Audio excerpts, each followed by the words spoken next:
ఆడపిల్ల జీవితం పెళ్లికి ముందు పెళ్లికి తర్వాత అన్నట్టు ఉంటుంది. ఎందుకంటే కొందరి మెడలో తాళి బంగారు తాడు అయితే మరికొందరి మెడలో ఉరితాడులా మారిపోతుంది.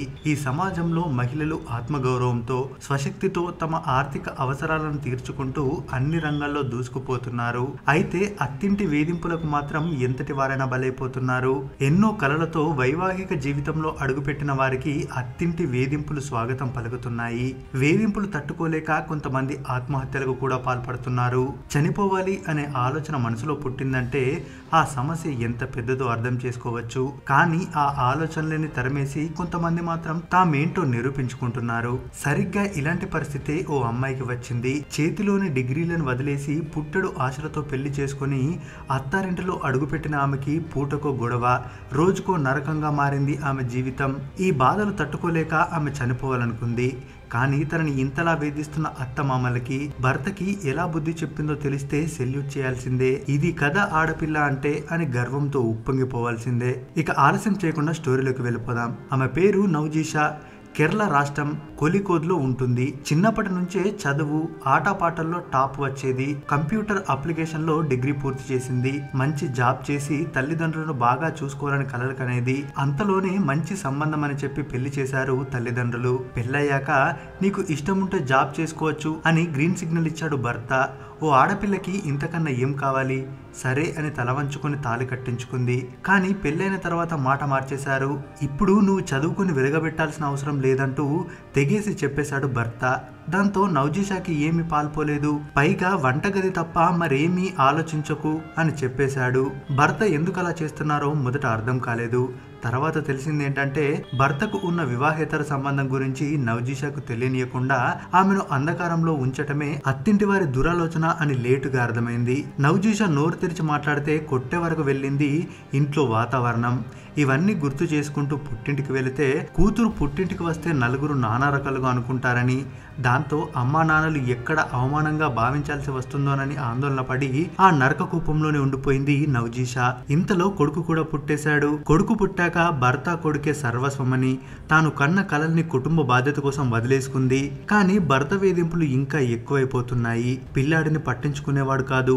రోజు తాగచ్చి గొడవ చేసేవాడు, కొట్టేవాడు. భర్తకు నచ్చ చెప్పాల్సిన అత్తమామలు కూడా అతన్నే సపోర్ట్ చేశారు. ఈ క్రమంలో భర్తపై పోలీస్ కేసు కూడా పెట్టాలనుకుంది. కానీ దానివల్ల తనకు న్యాయం జరగదు. వాళ్ళు భర్తకే సపోర్ట్ ఇస్తారనుకుంది. ఎందుకంటే ఆమె ఇదివరకే ఎన్నోసార్లు స్టేషన్ మెట్లు ఎక్కి ఎక్కి అలసిపోయింది. మరి రోజు రోజుకి టార్చర్ ఎక్కువైపోతుంది. ఆమెకి బ్రతకాలనే ఆశ చచ్చిపోతుంది. అవన్నీ భరించలేక ఒక రోజు చనిపోదామని దగ్గరలోని బావి దగ్గరికి వెళ్ళింది. కింద నిండుగా నీళ్లు, కళ్ళలో కన్నీళ్లు ఆగడం లేదు. ఒక్కసారిగా ఆమె జీవితం కళ్ళ ముందు కనిపించింది. ఇక దూకేద్దాం అనుకునే సమయంలోనే ముద్దులకే తన కొడుకు మొహం గుర్తొచ్చింది నవజీషాకు. అంతే, కాలు వెనక్కి వేసి పిరికిదానిలా చనిపోతే జీవితానికి అర్థమేముంది? దానివల్ల నా కొడుకు జీవితం నాశనం అవుతుంది. భర్త సపోర్ట్ లేకపోతే ఏంటి? ఒంటరిగా నేను బ్రతకలేనా? బ్రతికి చూపిస్తా, నేనేంటో నిరూపించుకుంటా అని తనకు తానే నచ్చజెప్పుకుంది. ఇక ఏదైతే అది అయ్యిందని తన కొడుకుతో పుట్టింటికి చేరుకున్న నవజీషా తల్లిదండ్రుల మీద ఆధారపడకుండానే బ్రతకాలని నిర్ణయించుకుంది. వెంటనే కాలేజీలో లెక్చరర్ గా ఉద్యోగంలో చేరింది. పగలు ఉద్యోగం చేస్తూ సాయంత్రం కేపీఎస్సీ కోచింగ్ క్లాసులకు హాజరయ్యేది. కొన్ని రోజులకు కేరళ పిఎస్సి పోస్టులు నోటిఫై చేసింది. ఆ జాబ్ ఎలాగైనా తెచ్చుకోవాలనుకుంది నవజీషా. అందుకోసం వేరే ఏ పని పెట్టుకోకుండా బాగా కష్టపడి చదవాలి. కానీ కొడుకు బాధ్యత ఆమెను వెనక్కి లాగుతోంది. ఆ విషయం తెలిసి నవజీషా అక్క నౌఫా, నీ కొడుకును నేను పెంచుతా, నువ్వేం ఆలోచించకుండా చదువుకో అని ధైర్యం చెప్పింది. అంతే, ఆ ప్రోత్సాహంతో పట్టుదలతో కష్టపడి చదివింది. 2021 పిఎస్పి ఎగ్జామ్ రాసి సివిల్స్ ఎక్సైజ్ ఆఫీసర్ ఉద్యోగం తెచ్చుకుంది. ఏ స్టేషన్ చుట్టూ కాళ్ళరిగేలా తిరిగిందో ఇప్పుడు అదే స్టేషన్ లో ఉన్నత హోదాలో ఉంది నవజీషా. ఇక ఇదే విషయంపై స్పందించిన నవజీషా, భర్త వేధింపుల నుంచి రక్షించమని పోలీసులను ఆశ్రయించిన నేను ఇప్పుడు పోలీస్ అధికారినయ్యాను. అందుకనే తాను సమాజంలో ఇప్పటికీ అత్తారింటిలో వేధింపులకు గురవుతున్న మహిళలకు చెప్పేది ఒక్కటే: వేధింపులను మౌనంగా భరించకండి, నోరు తెరవండి, మిత్ర హెల్ప్ లైన్ కు ఫోన్ చేయండి అని ధైర్యం చెబుతోంది. మీ కష్టాలను జయించి జీవితాన్ని గెలవాలంటే తననే ఆదర్శంగా తీసుకోమని చెబుతారు నవజీషా. ఇక అమ్మాయిలకు బలం పెళ్లి అనుకుంటారు చాలా మంది, కానీ కాదు. ఉద్యోగమే ఆడవాళ్ళ బలం. అదే ధైర్యం. ఆడవాళ్లకు కొన్నిసార్లు సపోర్ట్ దొరకచ్చు, దొరక్కపోవచ్చు.